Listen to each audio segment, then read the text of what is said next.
Hello guys, আসসালামু আলাইকুম। সবাই কেমন আছেন? আশা করি সবাই ভালো আছেন। আলহামদুলিল্লাহ, আমি একটু ভালো আছি। কিছুদিন আগে ফেসবুকে একটা ভিডিও আপলোড করেছিলাম মানিকগঞ্জ গান দিয়ে। সেখানে লিখেছিলাম ক্যাপশনে, আমি মানিকগঞ্জ ছেলেদের কাছে মেয়ে বিয়ে দিব না, আর মানিকগঞ্জ মানুষ আপন জানে না।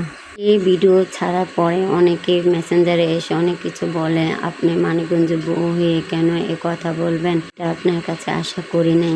মানিকগঞ্জের ছেলেদের কাছে মেয়ে বিয়ে দিবেন না, সেটাও লিখলেন কেন? মানিকগঞ্জের ছেলেরা কি করেছে? অনেক কিছু প্রশ্ন তাদের মাঝে, সেগুলো প্রশ্ন উত্তর দিতে গেলে আমার অনেক টাইম লাগবে। ছোট্ট একটি ভিডিওর মাধ্যমে বলবো কেন বলেছি। আমার শরীরটা ভালো না, পুরোপুরি শরীরটা ভালো হলে আপনাদের সবাই প্রশ্ন উত্তর দেব আমি ভিডিওর মাধ্যমে। আশা করি সবাই অপেক্ষা থাক। কেন বললাম, কি কারণে বললাম, সবাই সেই প্রশ্ন উত্তর পেয়ে যাবেন আশা করি।